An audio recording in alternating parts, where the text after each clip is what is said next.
Yes sir. तो दो तरीके हैं। तो लेकिन इसमें एक कंडीशन है, जो हम फोर्स और डिस्प्लेसमेंट को गुणा कर रहे हैं, जैसे ये जो कह रहे हैं ना कि force into displacement along the direction of force, उसको सिर्फ ऐसे कह दो तब भी काम चल जाएगा, एफ एस कॉस थीटा। नहीं समझे? तो पूरी कहानी से बच जाओगे। जो अभी हम लोग कह रहे थे कि फोर्स को मल्टीप्लाई कर रहे थे ना डिस्प्लेसमेंट के अलोंग, या डिस्प्लेसमेंट को मल्टीप्लाई कर रहे थे फोर्स के अलोंग, उसको ना करना चाहो तो मैथ्स में एक फॉर्मूला है प्रोजेक्शन का, कॉस थीटा का, तो F into S cos theta. ऐसा कर दो तो उससे बच जाओगे सोचने से, सिर्फ करना होगा। और थीटा क्या है? एफ और एस के बीच का एंगल, तो उसको एफ डॉट एस भी लिखा जा सकता है। तो वर्क का एक फॉर्मूला मिल गया, लेकिन इस फॉर्मूले में कुछ लिमिटेशन है। क्या लिमिटेशन है? दिस फॉर्मूला इज यूज्ड, क्या बोलो, this formula is used only when f is constant, f is constant for the given displacement। नहीं समझे? जैसे मान लो मैं 5 मीटर किसी खींच रहा हूं किसी को, अब उस 5 मीटर खींचने में कभी मैं 10 न्यूटन लगा रहा हूं, कभी 2 न्यूटन, कभी 3 न्यूटन, कभी 4 न्यूटन। नहीं समझे मेरी बात? तो डिस्प्लेसमेंट तो 10 है, लेकिन कोई एक फोर्स नहीं जिससे गुणा कर दोगे तुम। अरे समझे नहीं बात?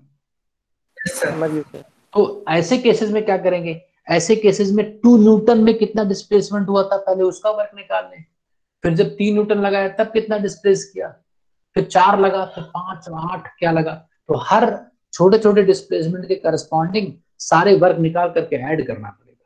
अदरवाइज अगर ऐसा ना हुआ कि फोर्स कांस्टेंट रहा, तो हम लोग क्या करेंगे? अदरवाइज बी वाइज, अदरवाइज क्या, इंटीग्रेशन करना होगा एफ डॉट डी एस का।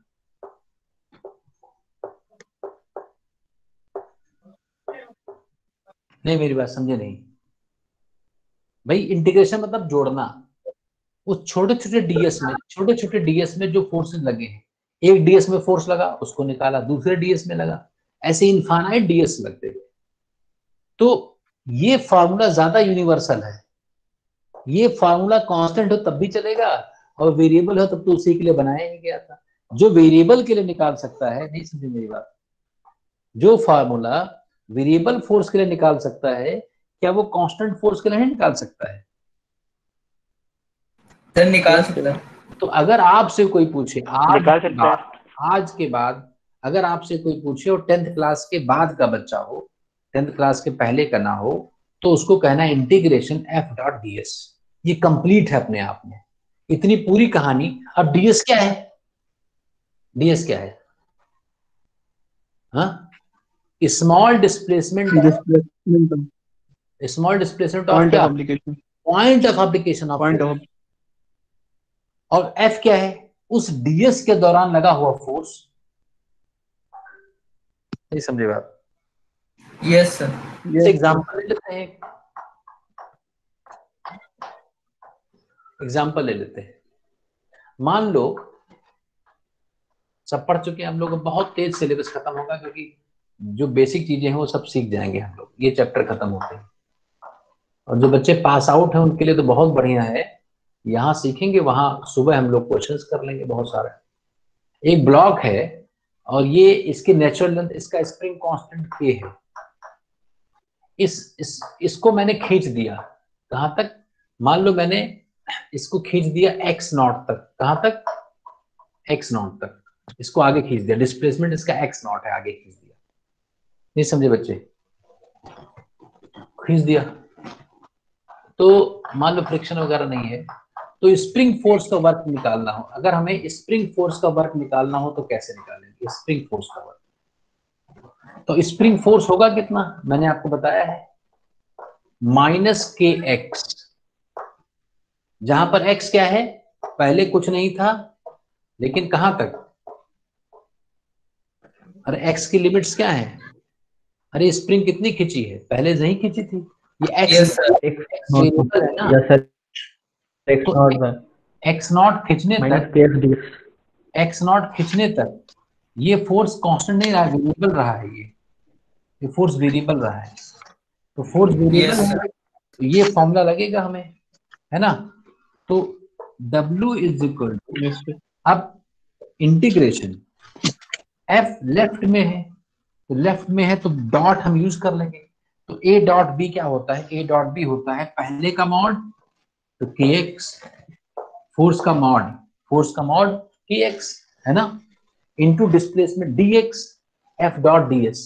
तो dx x का छोटा छोटा पार्ट dx होगा, s अगर s लिखता मैं तो ds कहते थे, अगर x कहा है मैंने तो dx हो जाएगा, इनटू cos थीटा, मतलब डिस्प्लेसमेंट इधर है और स्प्रिंग फोर्स इधर लगेगा, दोनों के बीच का एंगल 180 डिग्री है, तो cos 180 माइनस हो जाएगा। x की लिमिट्स क्या है, 0 से लेकर के x नॉट तक, सॉल्व कर लो, आ गया। तो वर्क डन कितना हो गया देखो, माइनस के तो बाहर है, इसका इंटीग्रेशन होगा एक्स स्क्वायर बाई 2, लिमिट्स रख देंगे 0 से x नॉट, तो work done by the spring force कितना आ गया, माइनस के बाई 2 एक्स नॉट स्क्वायर।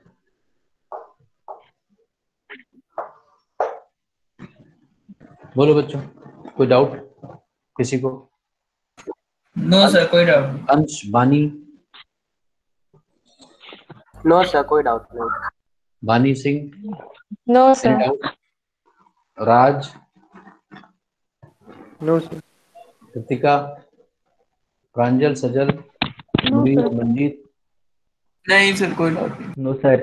बहुत आसान है चीज, है ना, वर्क निकालना बहुत आसान है।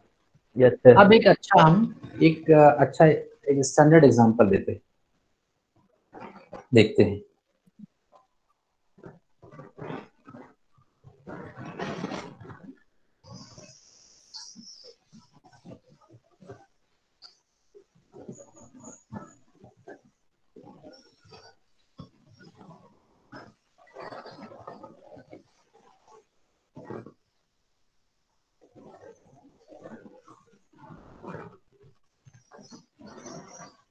अच्छा ये बताओ, अभी हम लोगों ने स्प्रिंग फोर्स के बारे में पढ़ा,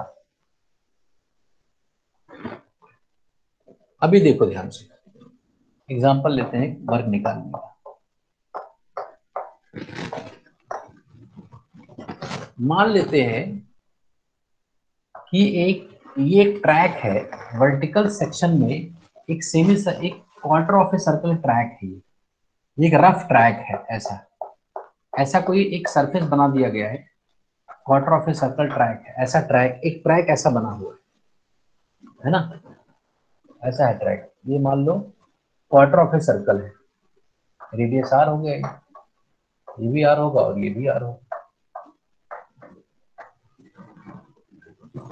यहाँ पर एक ब्लॉक है ना, यहाँ पर एक ब्लॉक है, और यहाँ पर ब्लॉक ऐसा, एक छोटा सा ब्लॉक ऐसा रखा है, और इस ब्लॉक को रस्सी से मैंने यहाँ पर एक पुली बांधी हुई है, एक पुली लगाई हुई है, ये पुली, इससे मैं रस्सी से ऐसे खींच रहा हूँ, नहीं समझी मेरी बात, ये रस्सी है, रस्सी से ऐसे खींचा जा रहा है, और मैंने जो फोर्स लगाया वो F कांस्टेंट है, ये कांस्टेंट फोर्स मैंने लगाया है, ये ऐसा है कुछ, तो टेंशन रस्सी में F होगा, बोलो बच्चों। तो ये मान लो A पॉइंट है, ये B पॉइंट है, तो ब्लॉक A से B ऐसा इसके ऊपर जाएगा, ऐसे जैसे बीच में कभी यहाँ पहुंचेगा, बीच में ब्लॉक कभी ऐसे यहाँ पहुंचेगा कि नहीं, बोलो जल्दी, यहाँ पहुंचेगा ना, तो रस्सी ऐसे Yes, रहेगी, उस समय रस्सी ऐसे रहेगी, ये रहेगी रस्सी, रस्सी का एंगल चेंज होता रहेगा हॉरिजॉन्टल से, नहीं समझे बच्चों, मास m मान लो इसका, तो A से B तक मैंने कितना वर्क किया ये देखना है, A से B तक मैंने कितना वर्क किया ये निकालना है। तो टेढ़ा कैसे लगता है यार, मैं सीधा ड्रॉ करता हूँ,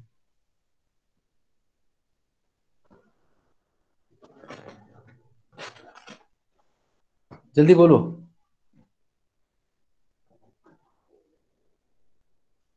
ये बात समझे कि नहीं बच्चों? Yes sir. तो कितना होगा कोई बताएगा?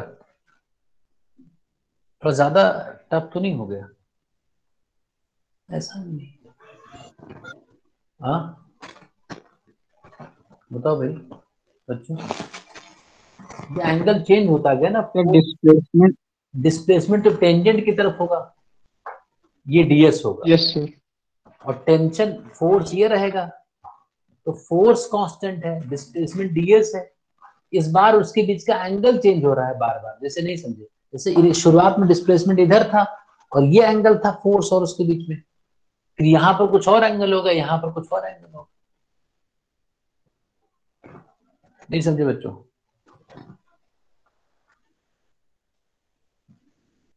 देखो मैंने क्या किया, मान लो ये, इसको पहले तो मैं पॉइंट बना देता हूं, पॉइंट साइज्ड।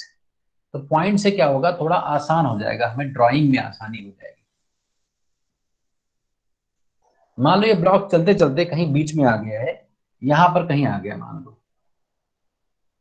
ये वही रफ ट्रैक है ये, और मैंने ये कह दिया कि ये चलते चलते यहां पर कहीं ब्लॉक है, इसको पॉइंट साइज मैंने दिखा दिया, दिखाने में आसानी होती है। कितना एंगल चलाया है, ये वर्टिकल लाइन से मान लो थीटा एंगल खिसक आया है, यहां पर ये फोर्स लग रहा है, ये वाला फोर्स, ये फोर्स का डायरेक्शन है एफ, और इसका टेंजेंट की तरफ डिस्प्लेसमेंट होगा, टेंजेंट की तरफ ये डीएस होगा। नहीं समझे बच्चों? तो ये एंगल कितना होगा, ये वाला एंगल, ये एंगल कोई निकाल सकता है? ये पूरा एंगल तो कितना होगा देखो, ये पूरा एंगल तो 90 होगा। सर हाँ, इसमें मान लो डी थीटा किसकी बात, समझो बात को, बोलो बोलो, इसका डिस्प्लेसमेंट कितना होगा, मान लो ये अब इस थीटा एंगल पर छोटा सा और आगे खिसकेगा, छोटा सा आर और, साइन थीटा। ये डीएस रहने दो, डीएस आर डी थीटा में निकलूंगा। अभी बताओ कितना एंगल होगा ये इन दोनों के बीच में, इन दोनों के बीच में कुछ एंगल कोई निकाल सकता है क्या? ये पूरा एंगल 90 होगा, अगर मैं यहां से कुछ एंगल